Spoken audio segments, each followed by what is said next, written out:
आत्ता जसं आपण पाहिलं की मुंबईमध्ये 1991 ते 2018 या साधारणपणे 27 वर्षाच्या काळामध्ये मुंबईचं तापमान 2 डिग्री सेल्सिअसनं वाढलं. त्याचं कारण का? तर मुंबईमधलं बांधकाम याच काळामध्ये 66% वाढलं. आत्ता काय आहे की आपल्याकडं म्हणजे अर्बन हीट आयलँड नावाची एक संकल्पना आहे. म्हणजे उदाहरणार्थ आपण पुण्यासारखं शहर घेतलं आणि कुणीतरी आज आपल्याला सांगितलं हवामान खात्यानं की आजचं तापमान 40 आहे. याचा अर्थ संपूर्ण पुण्यात ते 40 असेल असं नाही. पुण्यातले काही भाग की ज्या भागामध्ये बांधकाम खूप जास्त आहे तिथं ते 42-43 असू शकतं. म्हणजे मी नेहमी असं म्हणतो की मानवी शरीर ही एक चालती बोलती प्रयोगशाळा आहे. खूप जास्त घाम येणं, छाती धडधडत आहे, हृदयाचा वेग म्हणजे नाडीचे ठोके वेगात पडत आहेत आणि तुम्हाला फिरल्यासारखं वाटतंय किंवा डोकं अगदी हलकं हलकं वाटतंय किंवा बारीक दुखतंय, त्याचा अर्थ हे घाम येणं जे आहे ते नॉर्मल नाही आहे. त्याच्यासोबत बाकीचे पण त्रास आहेत. तर मग ही कदाचित हीट स्ट्रेसची सुरुवात आहे की तुम्हाला उष्मा सहन होत नाही. उष्णतेचं जे वहन आहे ते 4 प्रकारे होतं: कंडक्शन, कन्व्हेक्शन, इव्हॅपोरेशन आणि रेडिएशन. पाणी तुम्हाला फार लवकर थंड करतं. समजा थंड हवा एसीची आहे आणि थंड पाणी आहे, यातलं काय तुम्हाला लवकर थंड करेल? तर थंड पाणी लवकर थंड करेल.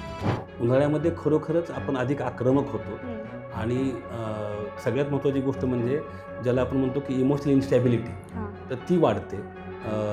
आणि जे सायकॅट्रिस्ट आहेत त्यांचा असा अनुभव आहे की ज्या मंडळींना आधीच्याच काही गोळ्या सुरू आहेत वेगवेगळ्या मानसिक विकारांच्या करता, तर त्यांना लक्षात येतं की मानसिक विकाराची तीव्रता या काळात वाढते.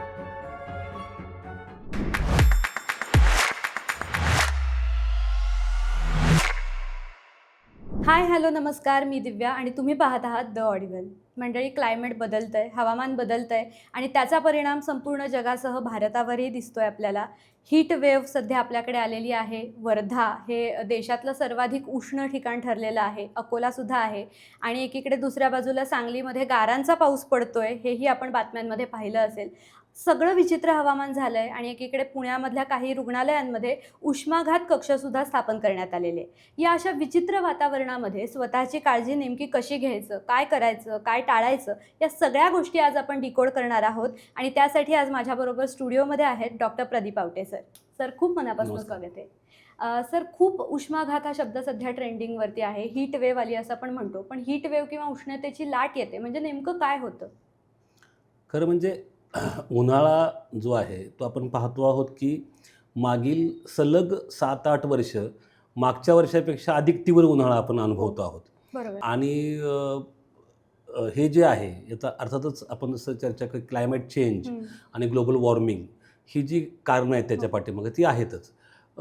आणि महत्त्वाची गोष्ट काय आहे की ऊन जेव्हा वाढतं, उष्णता जेव्हा वाढते, तेव्हा आपलं जे शारीरिक तापमान आहे ते आपल्याला 36.5 ते 37.5 याच एका रेंजमध्ये ठेवायची शरीराची धडपड चाललेली असते. पण जेव्हा अवतीभोवतीचं तापमान त्याहून वाढू लागतं तेव्हा शरीराच्या त्या एका क्षमतेला, त्या प्रयत्नांना कधी कधी खीळ बसू लागते आणि मग त्यातून काही मानवी आरोग्याचे प्रश्न जे आहेत ते निर्माण होतात. म्हणजे हे तापमान वाढलं, बाहेरचं तापमान वाढलं की त्याचा शरीरावर असा परिणाम अगदीच. कारण काय आहे की म्हणजे मी नेहमी असं म्हणतो की मानवी शरीर ही एक चालती बोलती प्रयोगशाळा आहे. कारण की आपल्या शरीरामध्ये चयापचय क्रिया, ज्याला आपण इंग्रजी म्हणतो मेटाबॉलिझम, हे सगळं जे होतं ते प्रत्येक गोष्ट ही रासायनिक अभिक्रिया आहे. आणि आपल्याला कल्पना आहे की प्रत्येक केमिकल रिॲक्शन करता एक ऑप्टिमम टेम्परेचर असतं की त्या तापमानामध्येच ती अभिक्रिया व्यवस्थित होऊ शकते.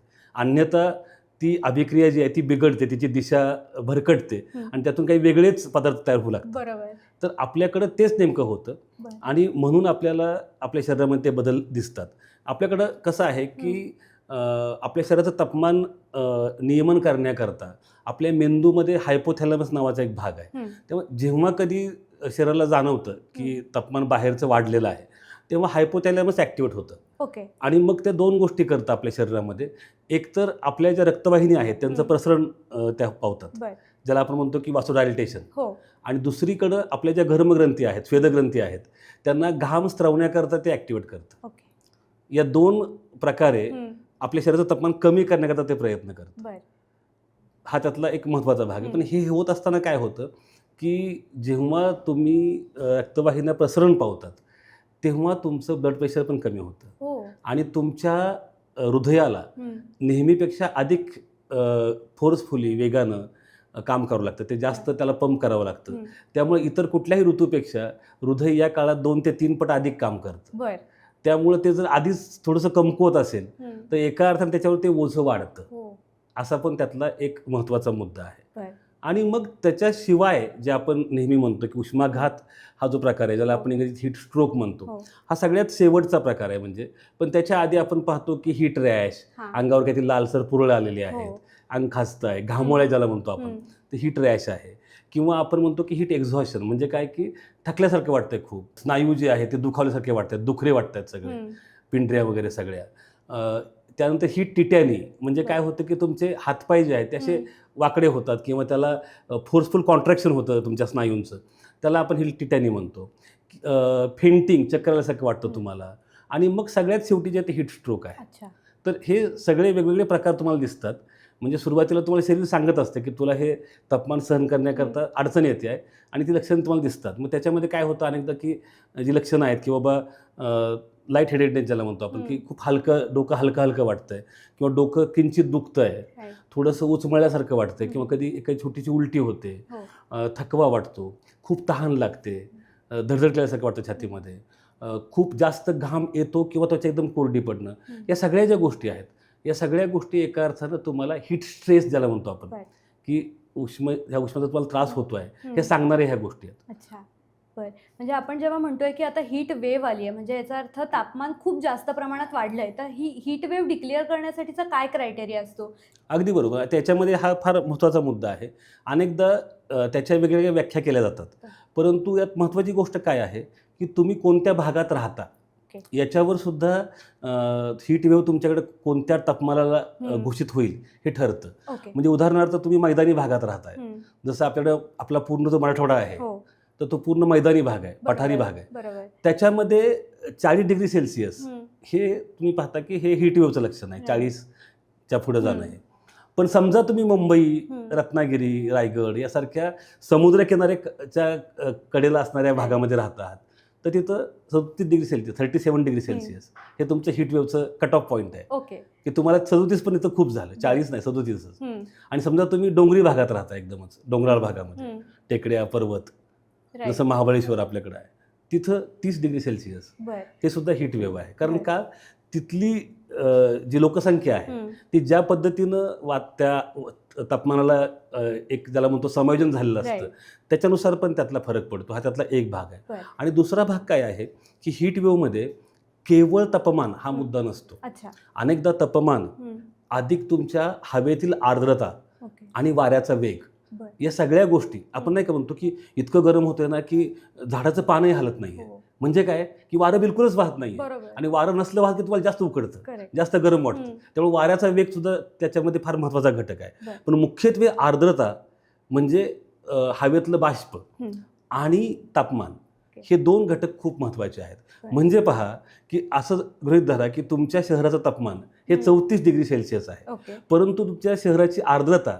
ही 75% आहे. ओ. तर तुम्हाला असं वाटतं की ॲज इफ आजचं तापमान हे 49 डिग्री सेल्सिअस आहे, एवढा त्रास तुम्हाला होतो. राईट. आणि समजा हे 75 डिग्री पर्सेंटेज जी आर्द्रता आहे ती समजा 80 झाली, तापमान 34च राहिलेलं आहे, पण ती 80 झाली, तर तुम्हाला फील असा येतो, अरे आज तर 55 डिग्री सेल्सिअस तापमान आहे. बरोबर. तर आर्द्रतेमुळे एवढा फरक पडतो. अच्छा. आणि म्हणून आर्द्रता कुठे जास्त असते, तर सागर किनारी बरोबर. आणि दमट हवा. दमट हवा. आणि म्हणून मुंबईमध्ये आपण म्हणतो की 37 डिग्री सेल्सिअस ही हीट वेव्ह आहे. पण ते जर तुम्ही नांदेडला गेलात किंवा संभाजीनगरला गेलात, उस्मानाबादला गेलात, धाराशिवला, तिथं मात्र 40 पर्यंत तुम्हाला चालू, कारण तिकडे कोरडा उष्मा आहे. बरोबर.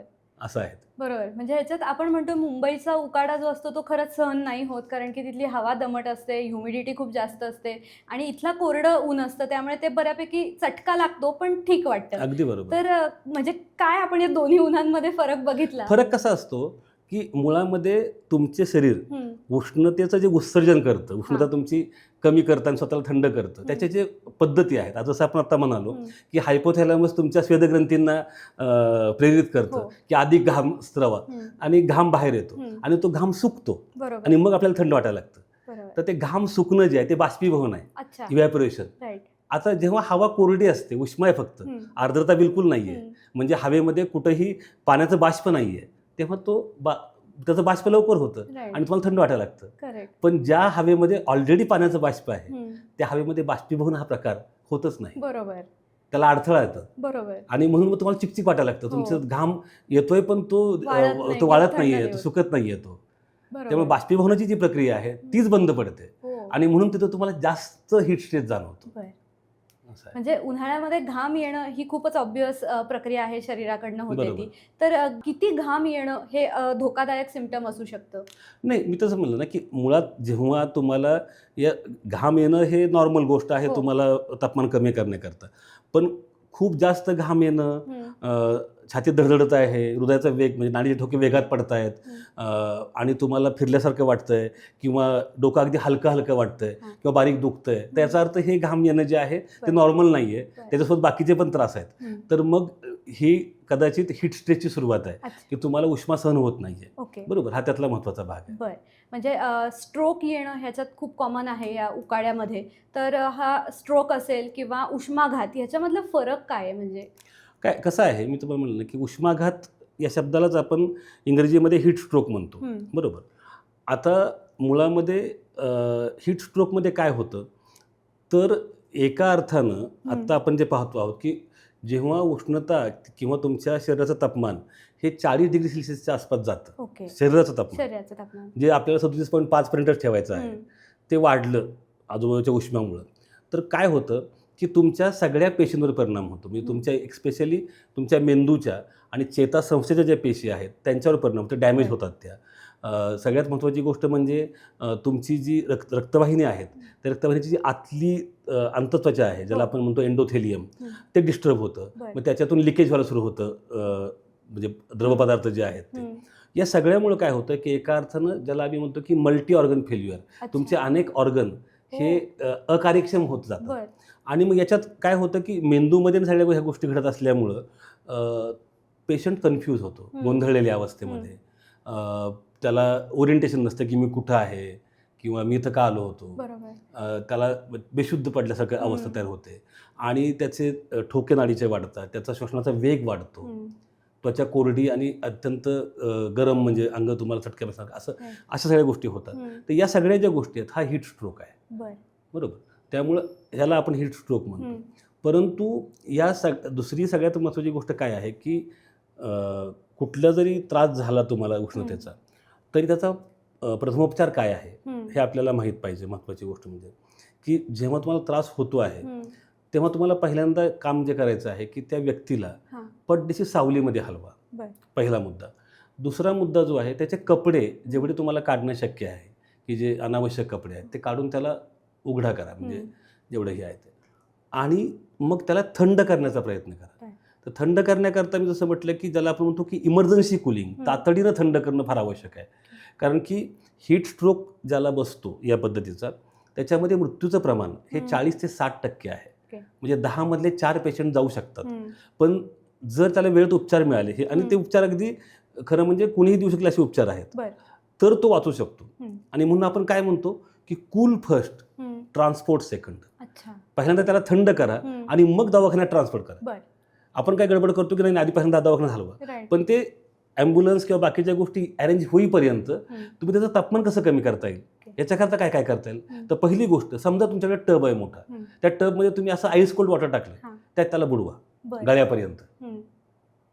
गळ्यापर्यंत बुडवलं की ते वेगामध्ये त्याचं तापमान कमी व्हायला सुरू होते. कारण का, मी जसं म्हटलं की उष्णतेचं जे वहन आहे ते 4 प्रकारे होतं: कंडक्शन, कन्व्हेक्शन, इव्हॅपोरेशन आणि रेडिएशन. तर पाण्याचा उष्णतेचा वहनाचा जो हे आहे तो हवेपेक्षा 24 पट जास्त आहे. तेव्हा पाणी तुम्हाला फार लवकर थंड करतं.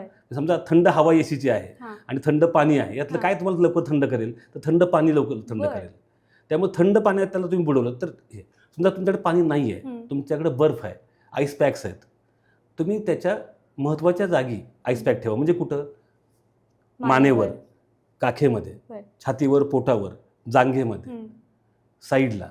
त्यातून काय होतं की त्याचं तापमान लवकर कमी व्हायला मदत होते. समजा तेही नाही तुमच्याकडं, तुम्ही त्याच्या दिशेनं फॅन लावा आणि एखादा स्प्रिंकलर असतो, आपण जे स्प्रिंकलर बघतो बागेमध्ये किंवा याच्याकरता पाणी फवारण्याकरता, त्यात थंड पाणी भरा, त्याच्या अंगावर पूर्ण ते स्प्रिंकल करा पाणी, आणि तो जो फॅन आहे त्याचा वाऱ्याचा झोत पेशंटकडे करा.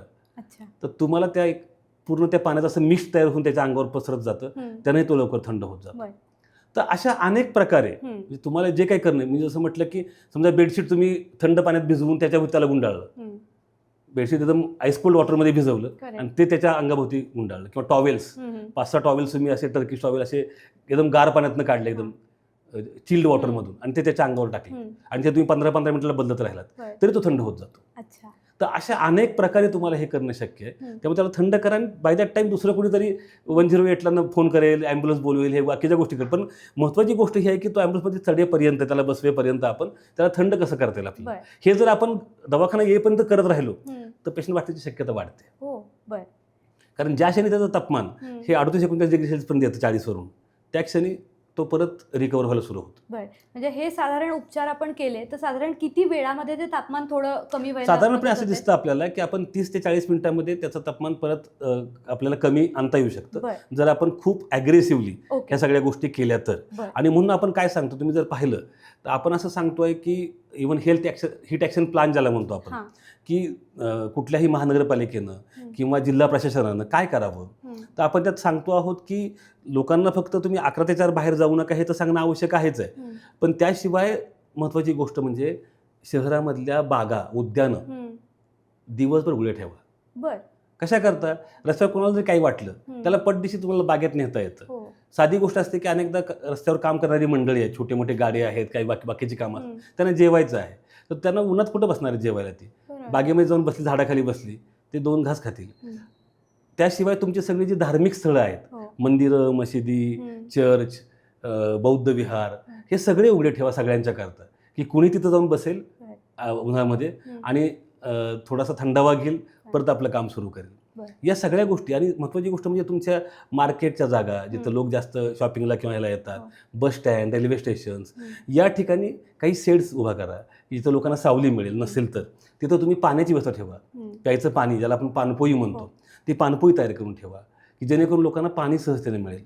या सगळ्या गोष्टी खूप महत्त्वाच्या आहेत. आणि मग आपण सांगतो की बाबा तुम्ही कार्यालयाच्या वेळा बदला, की तुम्ही कार्यालय किंवा बाकीची कामाची वेळ जी आहे ती 11पर्यंत ठेवा, 11 ते 4 सुट्ट्या ठेवा, 4च्या नंतर परत काम करू देत. याच्यात सगळ्यात महत्त्वाची गोष्ट म्हणजे जे कष्टकरी मंडळी आहेत, की जी बांधकामावर काम करतायत, रोडचं कामं करतायत, किंवा कुठलंही विकासाचं काम चालू आहे त्यात ही मंडळी काम करतात आणि त्यांचं ऐकणार कोण नाही आहे, त्यांचा कुठला आवाज नसतो. पण तर या मंडळींना सुद्धा तुम्ही सकाळी 6ला कामाला घ्या, हरकत नाही, पण 11ला काम थांबवा. 11 ते 4 त्यांना विश्रांती घेऊ द्यात, 4 नंतर परत 6:30पर्यंत काम करू द्यात. दिवस मोठा झालेला असतो उन्हाळ्यामध्ये, त्यामुळे अगदी 7पर्यंत पण दिसतं व्यवस्थित. त्यामुळे तुम्ही नंतर अजून 2 तास काम करा, पण 11 ते 4 त्या कष्टकरी मंडळींना विश्रांती मिळणं ही फार गरजेची गोष्ट आहे. खूप लहान लहान गोष्टी असतात. तुम्ही जर बघितलं तर हाच जो काळ आहे ना, हाच काळ आपल्याकडं लग्नांचा काळ असतो. आपल्याकडे सगळी लग्न ही एप्रिल-मे मध्ये होतात आणि लग्नाच्या वेळा नेमक्या आपल्या 12-24, 12-32, 12-35. तर हे त्रासदायक आहे, कारण की ऐन उन्हामध्ये लग्न होतात आणि मग तिथं सगळे लोक आलेले असतात. लोकांनी अगदी ते भरजरी कपडे घालणं, 3 पीस सूट, अमुक बाकीच्या गोष्टी, त्यात तुम्हाला अजून गरम होतं. त्यात तुम्ही स्पायसी खाता लग्नामध्ये, या सगळ्या गोष्टी. तर लग्नाच्या वेळासुद्धा आपण ठरवलं पाहिजे की नाही, गोरज मुहूर्तावर करूयात, संध्याकाळच्या वेळी 5, 5:30, 6, 4च्या नंतरची वेळ काढता येईल का. त्यातून सुद्धा खूप गोष्टी, कारण आपण खूप ठिकाणी बघतो गावाकडं की त्याच्यामध्ये अनेकांचे मृत्यू होतात, हीट स्ट्रोक बसतो, की लग्नाला गेले आणि सगळ्या गोष्टी. तर मला असं वाटतं की या खूप लहान लहान गोष्टी ज्या आहेत ना, त्या करणं खूप आवश्यक आहे याच्यामध्ये. म्हणजे या उष्माघाताचा सर्वाधिक धोका नक्की कोणाला असतो का, म्हणजे सगळेच इक्वली असतात ह्याच्या पुढे, की कोणालाही होऊ शकतो? कोणालाही होऊ शकतो तर झालंच. यातलं सगळ्यात महत्त्वाची गोष्ट जी आहे की ज्याचं उष्णतेशी एक्सपोजर आहे, म्हणजे जो उन्हामध्ये काम करतो आहे, असा कुठलाही व्यक्ती हा अधिक त्याला धोका आहे, हा एक भाग आहे. परंतु आपण पाहतो की लहान मुलं आणि साधारणपणे 65च्या पुढची व्यक्ती हे त्यात वल्नरेबल आहेत. दुसरी जी गोष्ट आहे की ज्यांना पूर्वीपासूनच काही हृदयाचे आजार आहेत किंवा बाकीच्या काही इतर आजार आहेत, जसं की किडनीचा आजार आहे, लिव्हरचा आजार आहे, तर या लोकांच्यामध्ये हा जो हीट स्ट्रेस आहे तो अधिक तीव्रतेनं जाणवतो. आता याच्यात गंमत काय की जसं मी मगाशी म्हणालो की जेव्हा हायपोथॅलॅमस ॲक्टिव्हेट होतो तेव्हा काय होतं, रक्तवाहिन्या प्रसरण पावतात, पण त्यामुळे रक्तदाब कमी होतो, त्यामुळे हृदयावरचा लोड वाढतो, तर हृदय अधिक वेगानं काम करतं. मग स्वाभाविकपणे ज्यांचं हृदय कमकुवत आहे त्यांना त्रास जास्त होतो आणि त्यामुळे हृदयविकारामुळे होणारे मृत्यू जे आहेत ते काही प्रमाणात उन्हाळ्यामध्ये वाढतात. त्यामुळे अशा व्यक्तींची आपल्याला काळजी घेतली पाहिजे. त्याच्याशिवाय ज्या व्यक्तींना काही विशिष्ट प्रकारची औषधं सुरू आहेत, ती औषधंसुद्धा हं. त्यांना उन्हाकरता अधिक जोखमीचं बनवतात. अच्छा. की जसं बीटा ब्लॉकर म्हणजे ज्याला आपण ब्लड प्रेशर कमी करण्याकरताचे प्रोपेनॉलसारखी औषधं आपण सुरू आहेत किंवा अँटीकोलिनर्जिक ड्रग चालू आहेत. काही वेळा मानसिक आजाराकरता जे उपचार देतो आपण, तर त्यातले काही ड्रग जे आहेत ते ड्रग तुमची उन्हाळ्याची भीती अजून वाढवतात. बरं. किंवा आपण अनेकदा रक्तदाब कमी होण्याकरताच डायुरेटिक्स ज्याला आपण इंग्रजीमध्ये वॉटर पिल असंही म्हणतो, हां. ज्याच्यामुळे लघवीचं प्रमाण वाढतं. हो. तर त्या गोळ्यासुद्धा त्रासदायक आहेत, कारण लघवीचं प्रमाण वाढल्यामुळे काय होतं, डिहायड्रेशन वेगात होतं. हो. त्यामुळे अशा व्यक्तींना उष्माघात किंवा एकूण जो त्रास आहे तो वाढू शकतो. त्यामुळं अशा गोळ्या कोणत्या आहेत आणि ह्या डॉक्टरांना आपल्या विचारून बरं. उन्हाळ्याच्या काळामध्ये मला काही वेगळ्या गोळ्या देता येतील का, हे वैद्यकीय सल्ल्याने आपण तो निर्णय घेतला पाहिजे. बरं. त्यामुळे अशा पण काही गोळ्या ज्या आहेत की ती व्यक्ती अधिक जोखमीची होऊन जाते. हा त्यातला एक अत्यंत महत्त्वाचा भाग आहे. आत्ता तुम्ही डिहायड्रेशनचा उल्लेख केला, तर उन्हाळ्यामध्ये आपण पाण्याचं प्रमाण मेंटेन ठेवलं पाहिजे, सतत पाणी पिलं पाहिजे असं म्हणतो. पण नॉर्मली प्रौढ पुरुष असेल आणि स्त्री असेल, त्यांना किती पाण्याची गरज असते डेली आणि उन्हाळ्यात ती वाढवायची गरज असते का? मी म्हणलं ना की तुम्ही कुठेही बाहेर पडताना हे तुमच्यासोबत पाणी असलं पाहिजे. आपण असं म्हणतोय की तुम्ही अगदी दिवसातून 12-15 ग्लास पाणी घ्या, परंतु तेवढंच असं काही मी म्हटलं ना की ते काही तेच प्रमाण नाही की 16 ग्लास कसं काय घ्यायचा. प्रश्न असा आहे की जेवढं तुम्हाला लागतंय, कारण तुमचं शरीर मागतं, शरीराला तहान आहे, शरीर पाणी मागतंय, तर पाणी घ्या. हा त्यातला महत्त्वाचा भाग आहे. यात सगळ्यात महत्त्वाची गोष्ट काय आहे की पाणी तर भरपूर घ्याच, पण त्याच्यासोबत काही गोष्टी टाळणं फार गरजेचं आहे. म्हणजे चहा, कॉफी, अल्कोहोल, दारू, मद्य आणि कोल्ड ड्रिंक्स, हे सगळे जे कार्बोनेटेड ड्रिंक्स आहेत, ह्या सगळ्या गोष्टी पूर्णपणे वर्ज्य केल्या पाहिजेत. त्या तुमचा हीट स्ट्रेस वाढवतात. हा त्यातला एक अत्यंत महत्त्वाचा भाग आहे. आहारामध्ये अजून एक महत्त्वाची गोष्ट आहे की तुम्हाला लो प्रोटीन डाएट, म्हणजे प्रथिनं तुमच्या आहारात जास्त असता कामा नयेत. आणि तुम्ही उन्हाळ्यामध्ये एका वेळी पोटभर जेवू नका. थोडं थोडं खा आणि विभागून खा 3-4 वेळा. थोडंसं लिक्विड डाएट वाढवा. ताजं खा, कारण उन्हाळ्यामध्ये अन्न खूप लवकर खराब होतं, त्यामुळे शिळं खाऊ नका. हा त्यातला एक अत्यंत महत्त्वाचा भाग आहे. आपण अगदी असंही सांगतोय की खरं म्हणजे आपण जेव्हा 11 ते 4च्या वेळेचं सांगितलं ना, त्याच्यामध्ये अगदी इथपर्यंत आपण सांगतो आहोत की स्वयंपाकघरातली कामंसुद्धा 11च्या आत उरका. 11 ते 4 या वेळेमध्ये स्वयंपाकघर सुरू असता कामा नये, कारण तुम्ही गॅस पेटवता, त्यामुळे तापमान अजून वाढतं. बरोबर. त्याचा परत शरीराला एक्झॅक्ट. त्यामुळे जो कोणी किचनमध्ये काम करत असेल तो किंवा ती, तर त्याला त्रास होणार आहे. त्याच्यामुळे तुम्ही 11 ते 4 स्वयंपाकघर शक्यतो बंद ठेवा. त्याच्या आधी किंवा नंतर स्वयंपाकघरातली कामं जे काही तुम्हाला करायचं ते करा. पुढचा मुद्दा म्हणजे हल्ली खूप सारे कर्मचारी ऑफिसमध्ये असतात, त्यांचा मॅक्झिमम वेळ हा ऑफिसमध्ये जातो, जिथे प्रोबॅबली AC असतात काही ठिकाणी. त्यामुळे ACचं तापमान एक असतं आणि तिथनं तुम्ही बाहेर निघता तर बाहेर एकदम रखरखतं ऊन असतं. सो तापमानातला हा जो सडन चेंज होतो की एकदम थंड हवा आणि एकदम गरम हवा, तर ह्याचा शरीरावर काही विचित्र परिणाम होतो? प्रश्नच नाही ना. तुम्ही लक्षात घ्या की एक गोष्ट असते की समायोजन, ज्याला आपण म्हणतो इंग्रजीमध्ये ॲक्लेमटायझेशन. तर समायोजन जे आहे ना, ही खूप गरजेची गोष्ट आहे. तुम्हाला शरीराला एकदमच तुम्ही आत्ता खूप छान 23 डिग्री सेल्सिअसमध्ये आहात आणि तुम्ही बाहेर पडला आणि 41 डिग्री सेल्सिअस आहे, तर तुमच्या शरीराला तितक्या वेगामध्ये ते बदलायचं आहे. त्याच्यामुळं हे तुम्हाला ठरवावं लागेल की मी हळूहळू कसा हे करेन की बाहेर पडताना अगदीच बाहेर पडून डायरेक्ट उन्हातच गेलो, त्याच्याऐवजी थोडासा काही काळ सावलीमध्ये थांबून मग मी पुढे गेलो, त्रास कमी होईल. हा त्यातला महत्त्वाचा भाग आहे. त्यामुळं हा एक महत्त्वाचा मुद्दा आहे. कारण काय आहे की, आणि विशेषतः मी म्हटलं ना की जसं आपण आत्ता म्हणालो की एक मुद्दा आपण विसरू नये म्हणून मी मुद्दाम सांगतो आहे की हृदयाच्या आजारावर परिणाम होतो याचा, उष्माचा. तसंच उष्णता जी आहे ते तुमचं मानसिक आरोग्यसुद्धा त्याच्यावरसुद्धा त्याचा परिणाम होतो. आणि तो यातला खूप महत्त्वाचा मुद्दा आहे. आपण अनेकदा म्हणतो ना, कोणी चिडलं ना, आपण अगदी थंड राहणं, डोकं थंड ठेव. तर हे शब्दशः खरं आहे. म्हणजे उन्हाळ्यामध्ये खरोखरच आपण अधिक आक्रमक होतो. आणि सगळ्यात महत्त्वाची गोष्ट म्हणजे ज्याला आपण म्हणतो की इमोशनल इन्स्टॅबिलिटी, तर ती वाढते. आणि जे सायकॅट्रिस्ट आहेत त्यांचा असा अनुभव आहे की ज्या मंडळींना आधीच्याच काही गोळ्या सुरू आहेत वेगवेगळ्या मानसिक विकारांच्या करता, तर त्यांना लक्षात येतं की मानसिक विकाराची तीव्रता या काळात वाढते. कधी कधी गोळ्यांचा डोस थोडासा वाढवावा लागतो, हेही पाहतो आपण. तर त्यामुळं एकूणच याचा मानसिक आरोग्यावर परिणाम होतो. अगदी रिपोर्ट असे आहेत की उन्हाळ्याच्या काळामध्ये आत्महत्यांचं प्रमाणसुद्धा काही प्रमाणामध्ये वाढतं. त्यामुळे उन्हाळा आपलं हृदय, आपलं मन, आपली बुद्धी, मेंदू या सगळ्यावरच परिणाम करणारा घटक आहे. आणि म्हणून तो कसा सुसह्य करता येईल. म्हणून मी म्हटलं ना की आपलं डोकं शांत ठेवायचं असेल थंड, तर आपल्या डोक्यावर जे डोकं आहे ते म्हणजे आपल्या घराचं छत आहे, तेही आपल्याला शांत ठेवणं पाहिजे, गरजेचं आहे. आणि म्हणून आपण अनेकदा कूल रूफ टेक्नॉलॉजी वापरतो. म्हणजे समजा तुम्ही वर स्लॅब आहे, त्याला तुम्ही एक पांढरा रंग दिला साधा, तर काय होतं की उष्णता शोषून घ्यायची जी ताकद आहे पांढऱ्या रंगाची, ती सगळ्यात कमी असते आणि त्याच्यामुळे ते उष्णता रोधक एक पद्धतीने काम करतं आणि तुमच्या घराचं तापमान नाही म्हटलं तरी काही प्रमाणामध्ये कमी होतं. त्यामुळे ते म्हणून तर आपण काय सांगतो लोकांना की तुम्ही कपडे जे आहेत ते हलके घाला, हलक्या रंगाचे, फिकट रंगाचे घाला, गर्द रंगाचे कपडे घालू नका आणि विशेषतः काळ्या तर बिलकुल नको, कारण काळा रंग हा सर्वाधिक उष्णता शोषून घेणारा रंग आहे. तेव्हा उन्हामध्ये जाताना तुम्ही काळे रंग जर घालून गेलात तर तुम्हाला जास्त गरम होणार आहे. त्यामुळं या सगळ्या गोष्टी ज्या आहेत त्या महत्त्वाच्या आहेत. इव्हन तुम्ही तुमच्या टेरेसवर ग्रीनिंग करू शकता की तुम्ही टेरेस गार्डन केलेली आहे, तर त्याच्यामुळे सुद्धा तुमचं टेरेस जे आहे ते थंड होतं. कारण आत्ता काय आहे की आपल्याकडं म्हणजे अर्बन हीट आयलँड नावाची एक संकल्पना आहे की ज्याला आपण म्हणतो की शहरी उष्णतेची बेटं.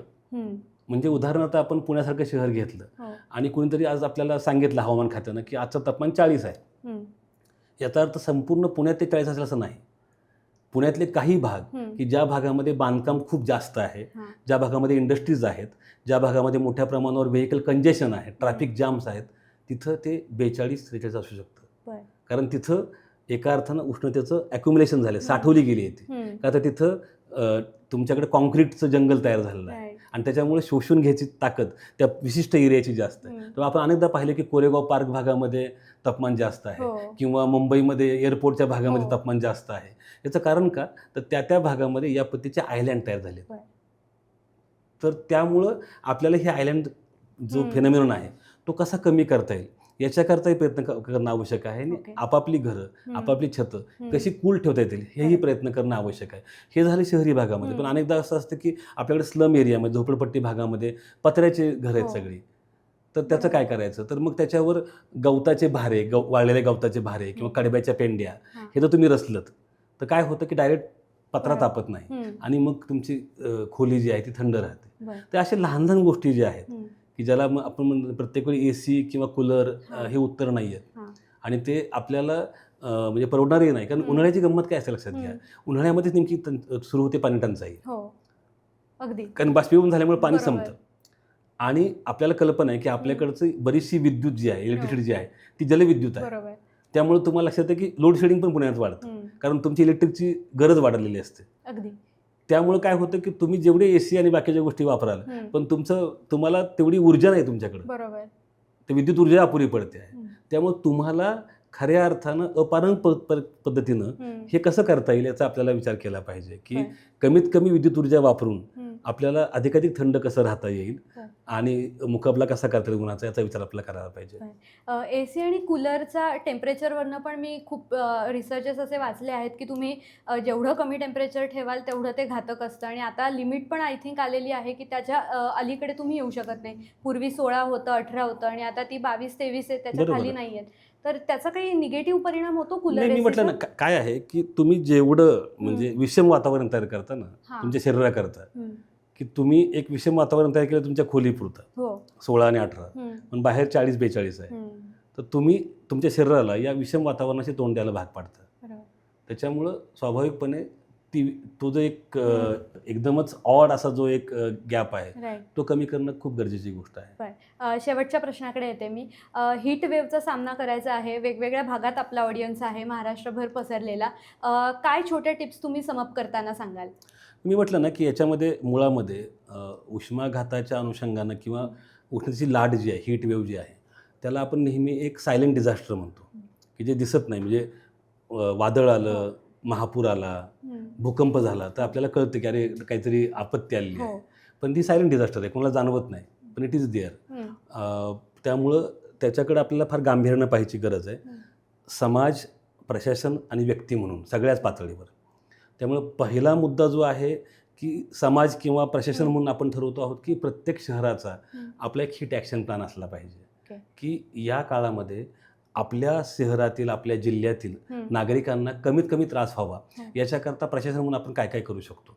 जसं मी मगाशी म्हणालो की आपण ठरवलं की लोकांना एकतर हवामान खात्याचे जे काही अलर्ट येतात ते वेळेवर सांगणं, आपल्या जे काही कार्यक्रम आहेत ते 11 ते 4 या वेळा सोडून ठरवणं, शाळेच्या ऑफिसच्या वेळा बदलणं, पानपोया उभा करणं, हे सगळं जे आहे हे सगळं आपल्याला प्रशासन म्हणून करायचं आहे, समाज म्हणून करायचं आहे.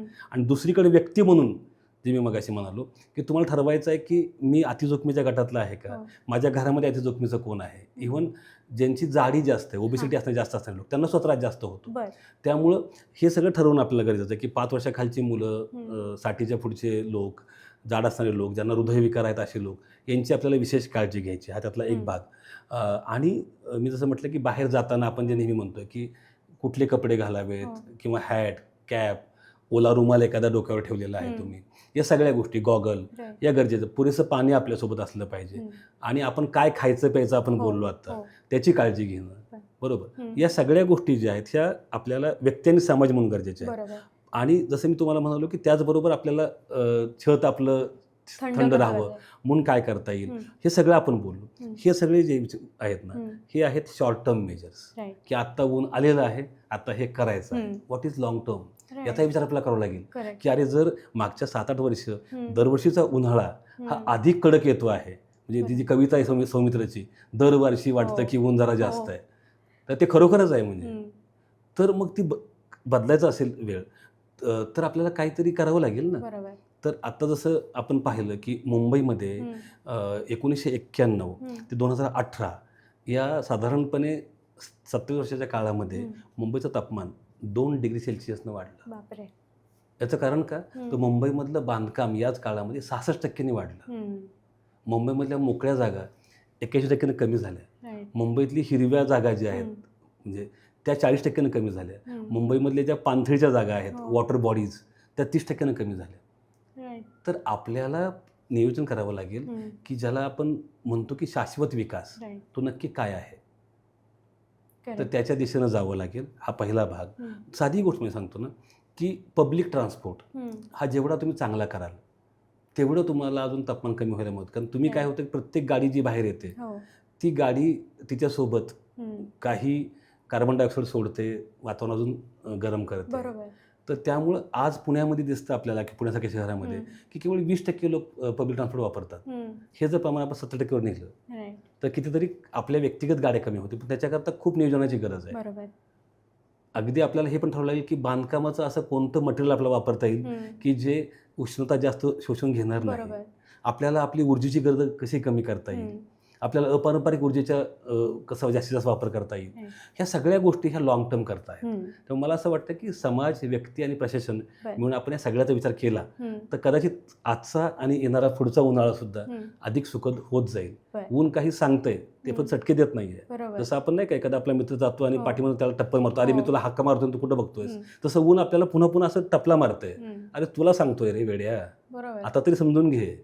चटका बसतोय आपल्याला, पण आपण जर तसंच वागत असणार असो तर ऊन तरी विचार काय करणार. ते समजून घेण्याची वेळ आलेली आता. त्यामुळे ऊन घ्या समजून. खरंय, अगदीच.